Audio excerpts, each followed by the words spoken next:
All right, everybody, it is 10:30, so we are going to get started with our first speaker. I'm very excited to introduce our speaker. Plano is my hometown. I've been here since I was a kid, and it's gone through a lot of changes over time. But as a party, we talk about local issues, and that's where the action is at. And a lot of people have questions. Well, how do you actually do anything at the local level?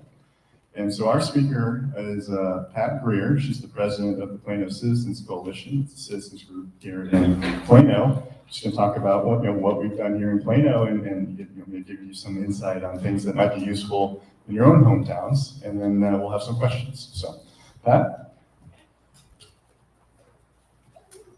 Thank you, Jack. I have lived in Plano since 1981. When I moved here, it was a spot in the road. It has changed significantly. And the one thing I have learned is the government closest to you is the one that affects you the most. Your roads, your water, your zoning issues. But here, when I moved here, I chose Plano because it was suburban and because it had great schools, and the parks and trails really attracted people to our city. The city of Plano describes itself as the city of excellence, which is a great way to describe Plano. And its growth has been really quite phenomenal. We have a population now right around 285,000. Well, you can't get to 285,000 and not have some push and pull within not just the government and its citizens, but the citizens between one another. In 2014, an issue came up that the city started that created some anxiety in the community. And people began to be a little bit distressed over what their local government was deciding to do. We had a new council and a new mayor with different ideas. This city has always been mapped out and governed by a local group of citizens who've been here, a lot of them since inception. And so a lot of us we went along with whatever the city was going to do. I would imagine many of you do the same thing in your communities. Well, what happened was they came out with an ordinance called the Equal Rights Ordinance, and it was designed to proactively affect issues that were happening in other parts of the United States, particularly a bakery in Colorado. And the city here crafted this ordinance, and in our view, we didn't really need that. Now, when I say we, this was a really loose group of people. A lot of us were religious-based when we first started talking about it.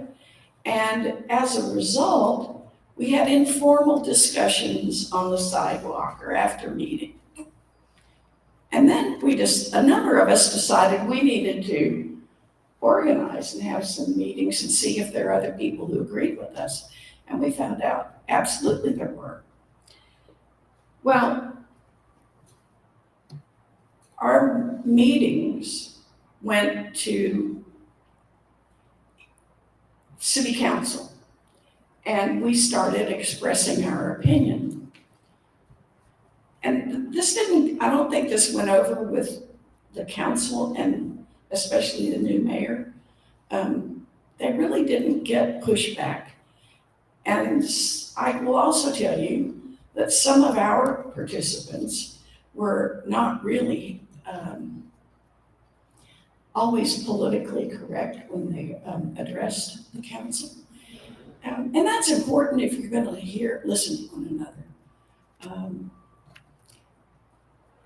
There was pushback. The ordinance was passed by the city council, and we decided we wanted to overturn it. So we did a little research on what could we do. I believe we started, one of the things we realized we needed to have was good legal counsel, and we needed to know what we could do and what we couldn't do. And we passed petitions to get an election to turn the issue over to the voter. Well, we gathered 3,800 signatures in less than 30 days and presented them to the council. This was our very first time to raise our voices. But I will say of the ones that have now composed Plano Citizens Coalition. Our efforts were thrown out. It turns out that in our petitions, there were inconsistencies in the verbiage on the petitions. And when you're gathering that many signatures across the city, communicating about what that petition said was really pretty important. But people were crafting the petitions and sometimes putting wording in that was not consistent. So it was thrown out, and many of us were very upset over this issue. We learned, though, that if we were going to have anything else come up, we needed several things. We needed organization. We needed to do our research about how do we go about these things. We thought we knew, but obviously we made mistakes because there were inconsistencies in the petitions, and they didn't all read the same. So many of them got thrown out, so we didn't hit our maximum number of signers. We knew we needed to get good legal advice. Guess what all of that takes?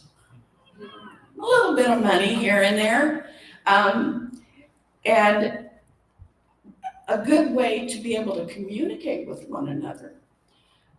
Our organization began then, and it consisted of a lot of good business people locally, homemakers, even government workers joined us, and we soon found ourselves in a situation where we were not happy with another thing the city was getting ready to do, and that was they took a look at a new zoning plan for the city of Plano, and the entire direction of that was to create additional density in our suburban city. That was the reason a tremendous number of people in our city came to Plano, was because of its suburban character and its good schools. But the suburban character was the first thing. And we liked our trails and our recreation centers. And Plano is really well known throughout the country for our trails and recreation facilities. So we decided that we needed to participate as the city planned this new zoning case. They called it the development of the Plano Tomorrow Plan. And they hosted meetings, and we got to talk to them. And we would make suggestions in meetings. And we'd go to the next meeting, and our suggestions from the first meeting were not included in the paperwork that we saw in front of us. So this pattern continued, and before you know it, we found ourselves with the Plano Tomorrow plan passed by our city council.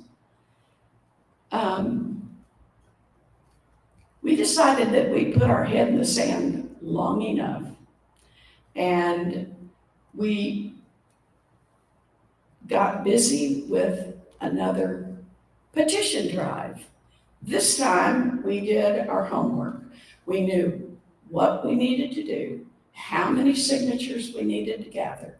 We implemented a pattern of gathering those signatures on documents that were consistent with one another. And we engaged many people in the community because people were upset about this. A lot of this came from, we had a new mayor who was from New Jersey, and he believed that Plano was such a good place, we should share it with lots more people. And that required high-density housing to get there because we were running out of land. Well, so we got our petitions and drafted them, got the sufficient number, I think it was 3,800 to 4,000 actually. We got more than that. We submitted those petitions to the city secretary, who promptly turned around and said, no, you cannot sue for a zoning ordinance. Oh, okay. So there were people in that effort that decided we're not stopping. We are going to go forward with this. And they created a smaller group and they sued the city of Plano.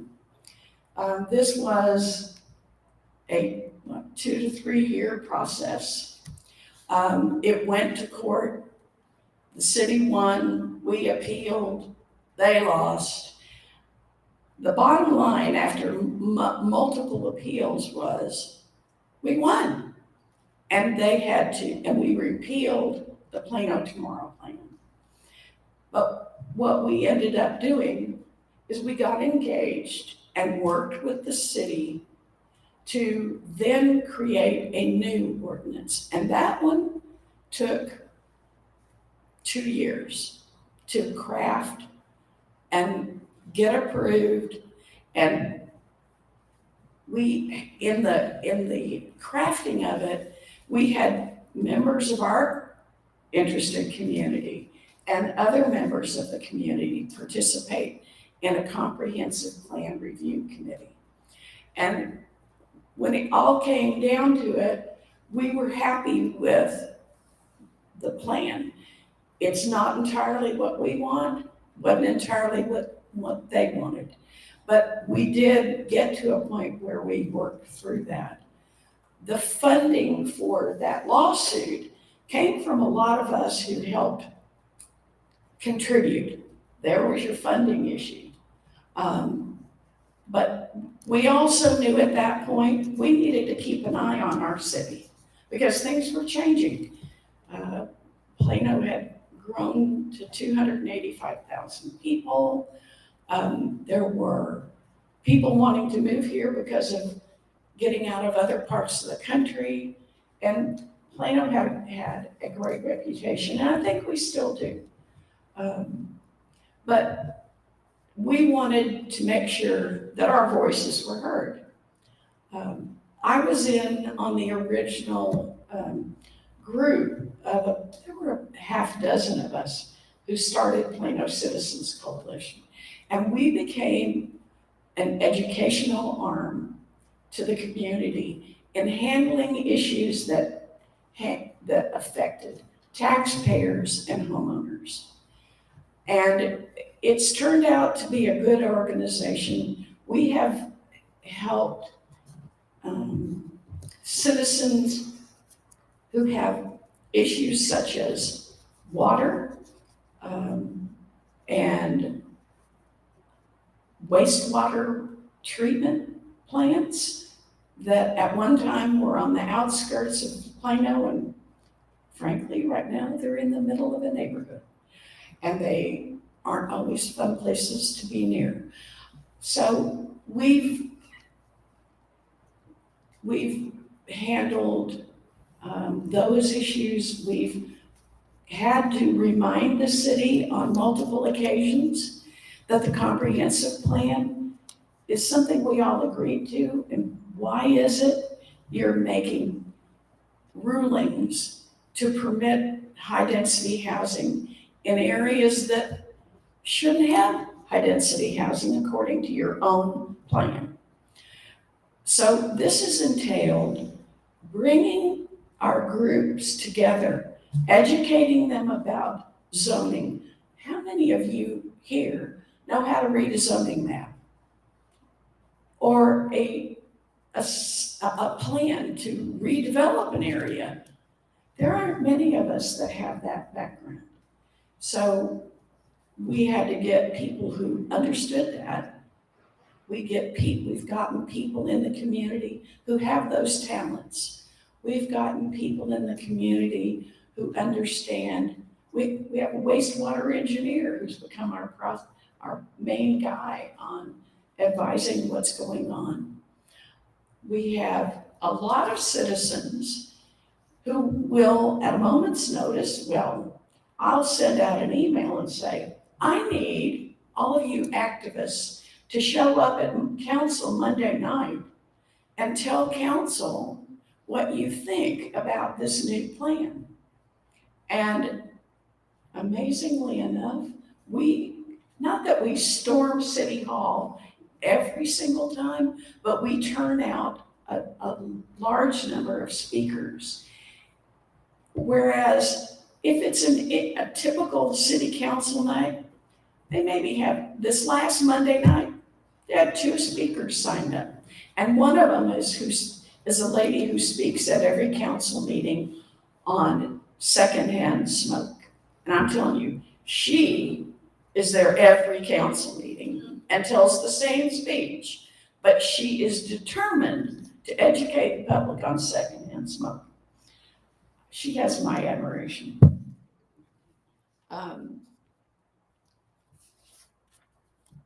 Part of this in the beginning was continuing to have meetings with our group so we could work a process. But we knew that what we needed to do with the Plano Citizens Coalition was to educate our voters and our taxpayers.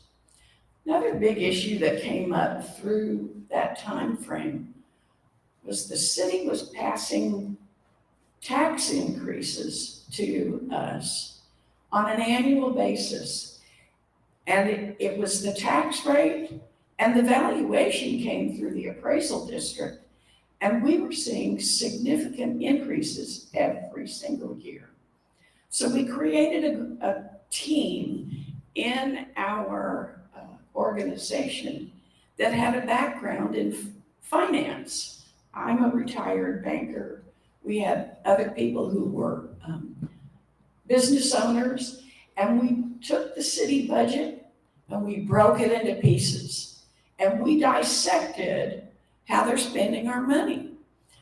And we had to go after them on several occasions about how they were spending our money. And we got enough, I'm not going to go into all the detail, but over a period of time, we got the city to move to what they called at that time an effective tax rate.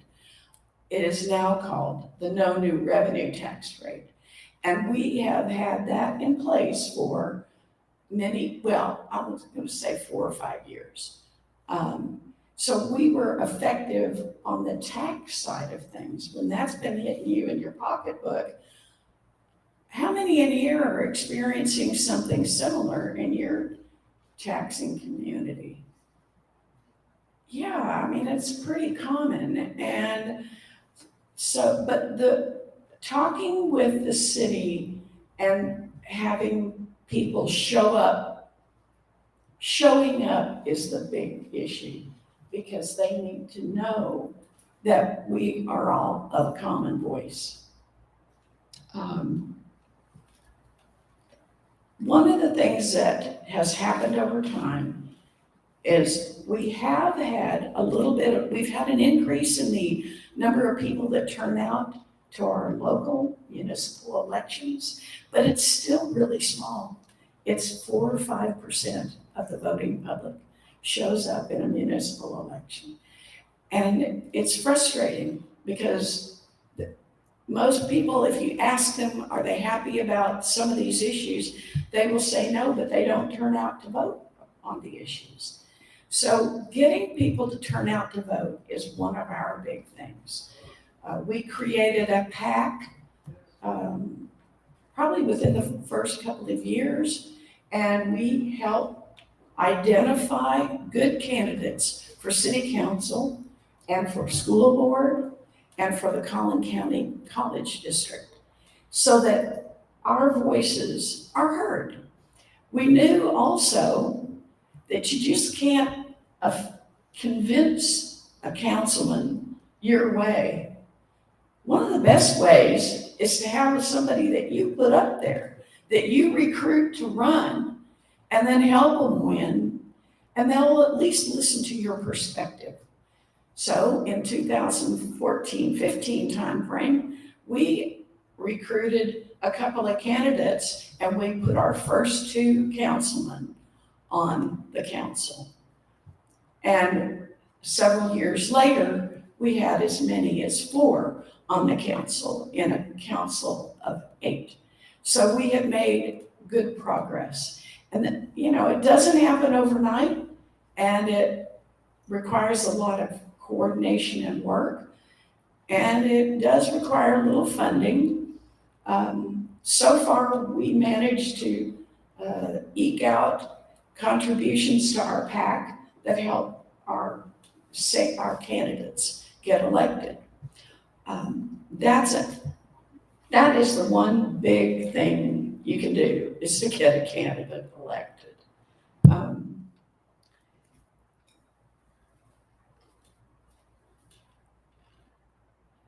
Our structure in our organization is we have a president and we have several vice presidents. One is communications, and that gentleman understands how to get to the press. If we want our story out, we have to be able to tell it, and he can tell for us. Then we have someone who is in charge of programs, because we have meetings every other month, and we try to have topics of interest that appeal to our local citizenry. And most of it is on local issues. Some of it is on state issues. In fact, we recently had Senator Bob Hall come to speak to us about what the city of San Antonio did in taking responsibility for their grid. And they had some really good suggestions, which we then conveyed to our city manager, because we are interested in similar security of our electrical grid. And Senator Hall's been trying to do that down at the state legislature. We also have a secretary and a treasurer, and we have a vice president of leadership and development who helps us circulate in the community and identify good potential candidates for office. And that's a vital role. Our organization voted initially, and it continues to vote, to remain nonpartisan.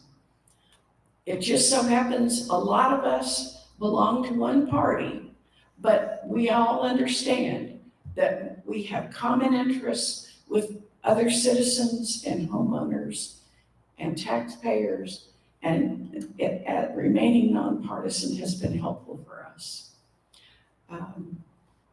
We try to stay informed on new zoning requests, because even though Plano's almost completely built out, I think we only have 4% of our land left.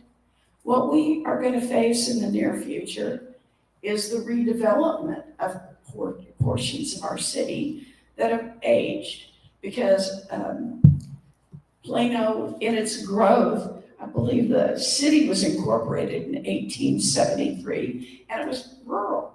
It was farm country. When I moved to Plano, there was more rural land than there was anything else, but that's changed over time. So the next thing we see is keeping an eye on the redevelopment of the land and the buildings and the community, because we don't want the pressure to be there to make us go and convert that to high density housing. And as long as we still have that impetus, it will favor those of us who are homeowners and taxpayers. The unfortunate thing is, over the past several years, a huge portion of our housing stock has become rental. A lot of it is long-term rental. Some of it has become short-term rental with issues that have created anxiety within our communities because we've had events occur at short-term rental houses in our community that raise safety issues, shootings, houses of prostitution, and that's been a really large issue in our city over the past year or two.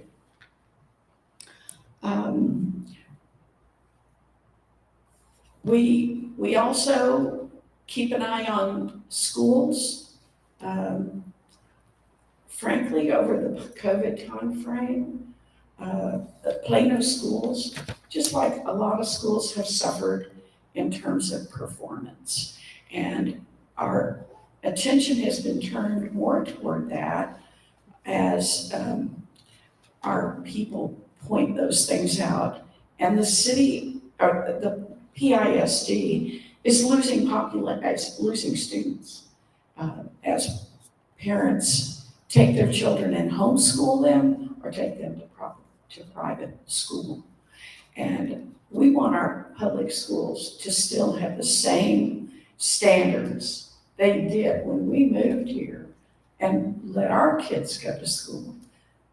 But we didn't have the challenges of some of the things that are taught in the schools back when my kids first came here. So it's an ongoing issue, and just staying aware and then making your voices heard is the important thing. And that's my favorite thing, is tell people, make your voice heard.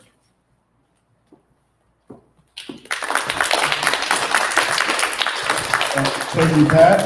I think we're right at 11, but if there are any questions, Patrick? Sure. So I wanted to ask you a little bit more about some of the housing and density issues that you've been dealing with here in Plano, because that's a difficult issue in a lot of communities across the country, and I'm sure there's some different opinions about it in this room. And it seems like there's a kind of tension between availability and affordability, especially for new residents, and Yes. the kind of interests of long-time homeowners. And I know you said that after the ordinance was repealed that you worked with the city council on kind of a compromise, and which sounds good, because I think we do need compromise on this issue. So I'm interested if you could say a little bit more about what you came up with. What we came up with was a plan that looked at the land use throughout the city and created zones. There are certain parts of our city that were always designed and designated to be commercial corridors. And the one thing that the city fathers did originally that has really been good is they attracted a lot of corporate development. And we have some extremely large corporations such as Toyota that have a major headquarters here. So this has brought a lot of people to our community, but we've kept those developments along highway corridors. And so it was important in drafting that ordinance that we observe some of those so that they remain available for future corporate growth. And then select certain areas that were more relevant to homeowners.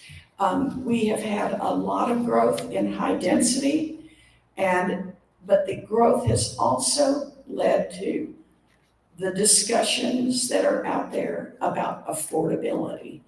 And so there have been issues even through this new zoning ordinance where the subject of making housing affordable has led to some more contentious debate. So we still have that issue. Yes, sir. Do you have issues with funding for infrastructure repair and replacement for streets and utilities here with the tax base that you're trying to keep low? Does that cause problems with underfunding or unfunded ongoing problems in that area? You know, this city is very, very fortunate because of the sales tax revenue here, and the corporate development. If you've been in our community at all, you've seen some extremely prosperous parts of our corporate growth. And so we still don't have to, we carefully manage that. No getting around it. But we're very blessed. We're very blessed. We haven't had a shortfall. Any other questions? If not, thank you very much. Thank you. We'll take like a 2 or 3 minute break for the folks that need to take a break, and I'll get my speaker up here.